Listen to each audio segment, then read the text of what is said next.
네, GFM 투자연구소 이진우 소장과 바로 얘기 진행하겠습니다. 어서 오십시오. 네, 안녕하세요. 자, 미국 시장에서 디스인플레이션 얘기가 나오고 난 이후에 저희가 한 4연타, 한 5연타 정도 뒤통수를 맞은 것 같은 느낌이지 않습니까? 예. PCI부터 시작해서 뭐 고용지표, 그다음에 소매 판매, 그리고 이번에 PCE까지 네. 줄줄이 야, 디스인플레이션 아니거든? 이라고 뒤에서 계속 뒤통수를 치는 느낌이거든요. 어떻게 보고 계십니까? 예. 어쨌거나 그야말로 일련의 지표들이 확 나오면서 네. 시작은 미국 고용 지표였죠. 첫 번째 금요일 날 나왔던.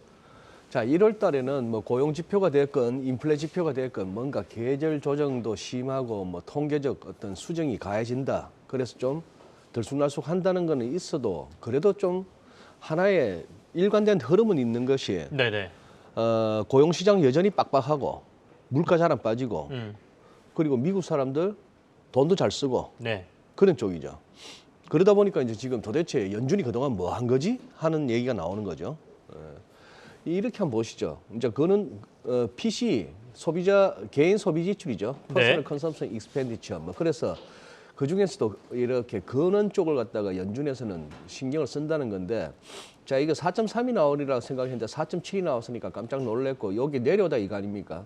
뭐 냉정하게 생각해서 이렇게 해서 쭉쭉쭉 떨어지는 거 뭐 원웨이가 있겠습니까? 이러다가 좀 오르다가 내리다가 오르다가 또 내려주고 하면 디스인플레이션은 맞는 거죠.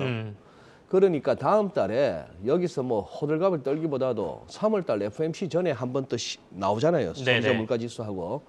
그게 이러다가 이렇게 주춤하고 다시 또 살짝 내려오는 모습인지 그걸 한번 보기는 봐야 되는데 그게 안 내려오면은 진짜 연준은 그동안 너희 뭐 했니 소리 들을 만하죠. 열심히 하긴 했는데 많이 올렸잖아요. 많이 올렸고. 네. 그리고 그것도 참 사실은 엄밀하게 보면 좀 창피한 일입니다. 파월 의장 입에서 디스인플레이션이 시작되었다 소리 한 지 얼마 됐다고. 그러니까요. 제니 옐런 재무장관은 멀었다 얘기했거든요. 네. 디스인플레이션 가는 거는 멀었다 이런 얘기하고 있죠. 무슨 뭐 제이미 다이먼, JP모건 CEO 같은 사람이 연준은 인플레이션에 대한 통제력을 좀 잃은 것 같다. 이런 말을 막 하는 거죠. 네. 우리 국내에서 여의도의 그 뭐 금융투자업계 CEO가 우리 정부는 하는 거 보니까 영뭐 물가 못 잡겠는데 이런 얘기를 한다고 한번 생각해 보시죠. 뭐 그런 상황입니다. 그런 용기 있는 분이 계실까요? 예. 거기다가 이제 전월비도 그렇습니다. 그러니까 요 정도에서 놀아줘야 되는 거죠. 요 정도에서 놀아줘야 되는데 이게 지금 여전히 0.6이니까 깜놀이죠. 지난달 0.3이었고 시장 예상선 0.3인데 0.6% 한 달에 그것도 근원이. 자 이렇게 되면 이제 뭐 기름값 때문에 유가 때문에 무슨 우크라이나 때문에 공급망 이런 얘기 할 수가 없는 상황이 되었습니다. 거기다가 미국 미시간대 소비자 심리 지수도 이 상황이 됐습니다. 어떻게 네. 보면은 코로나 왔을 때보다도 작년이 더 안 좋았는데 어쨌거나 살아나고 있다는 얘기예요. 그런 시기니까 자 그런데 보시면은 요게 큽니다. 2년물은 지금 열었습니다. 전고점 열었습니다. 4.8을 갖다 훅 올라서 버렸어요. 올라섰고 이거 한번 보시죠.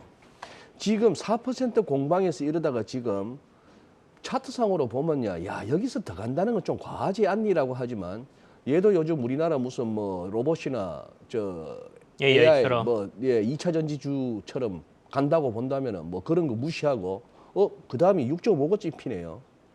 이게 지금 어떻게 보면은 2년물 국채 수익률은 연방기금금리하고 거의 그대로 반영한다라고 본다면은 네. 현재 상황은 야 이게 6이 아니라 6.5도 열어놔야 되나 싶은 생각까지도 가는 겁니다.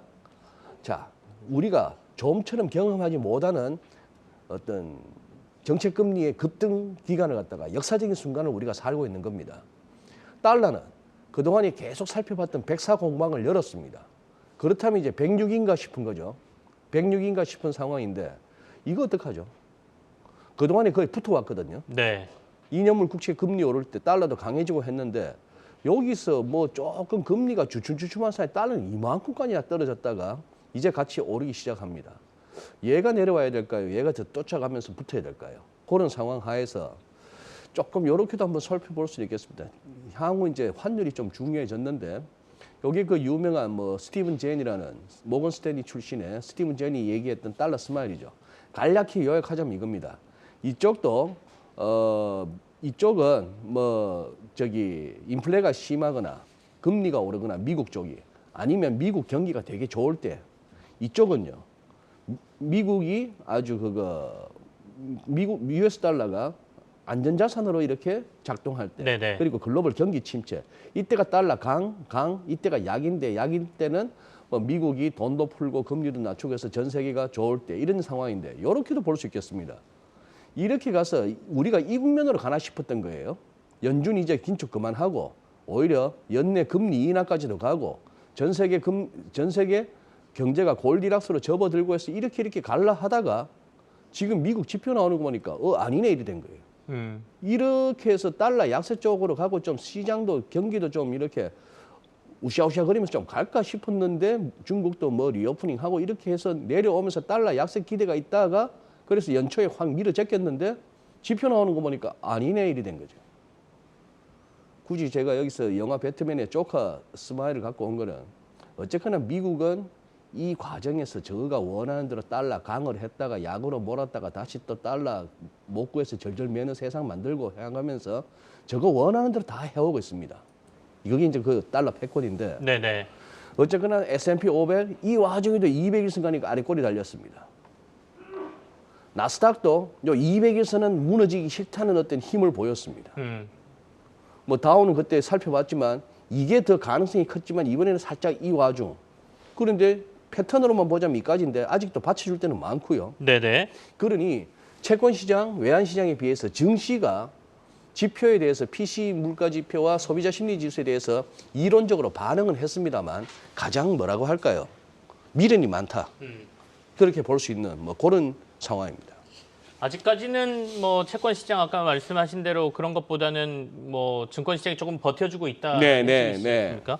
일단 미국 시장을 봤고요. 그러면 국내는 어떤가요? 생각보다 오늘 코스닥은 또 잘 버텨요. 아마도 아까 그 테마성 있는 종목들이 중소형주들이 코스닥에 몰려 있기 때문이다 이렇게 볼 수도 있겠지만요. 국내 시장도 좀 봐야 될 것 같은데요. 예. 국내 시장 뭐 상승 종목, 하락 종목 보면 보통 이제 하락이 두 배 내지 세 배 많고 또 대부분의 이제 대형 우량주들 보면은 다 시퍼렇고.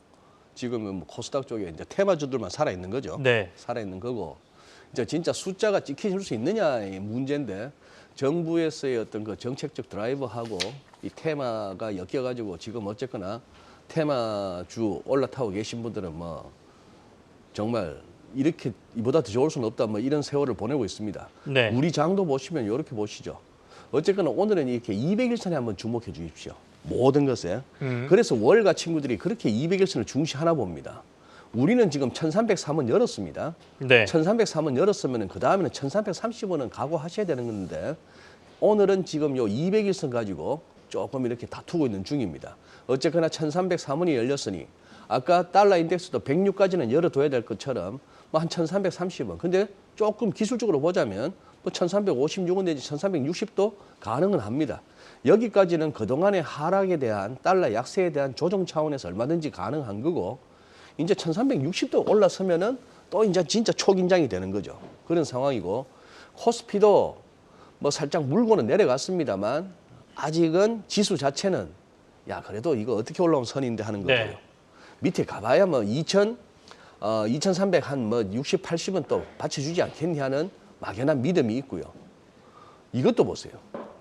우리 국채 선물이니까 채권 가격이니 그동안에 이렇게 떨어지면서 국내에서도 다시 금리가 좀 올랐습니다만 여기 오니까 또 200에서 오니까 또 이렇게 저가 매수가 살짝 나왔다가 이제 지난 주말 그 반영하면서 조금 밀리는 그런 상황인데 요거 이제 계속해서 우리 시장도 200일선 공방인 것 같습니다. 요약하자면은 야 무서운 건 알겠는데 네. 인플레 잘 안 잡히는 건 알겠는데 그렇다고 해서 연준이 무슨 뭐 당장 창피하게 체면 구겨가면서 3월 달에 50bp 할 것 같지도 않고 뭐 5.25라고 알고 있다가 5.5나 5.75까지는 우리 견딜 수 있다. 네. 뭐 그런 정도고 월가에서 이제 나오는 코멘트처럼 이게 6자까지 가는 상황이면은 얘기는 좀 달라지겠죠. 그러나 아직은 버텨볼 만하다는 그런 어떤 시장 알겠습니다. 흐름 같습니다. 마지막에 핵심 단어가 나왔네요. 아직은 버텨볼만 하다가 증시의 분위기다. 네. 이렇게 정리를 해주셨습니다. GFM 투자연구소의 이진우 소장과 함께했습니다. 고맙습니다.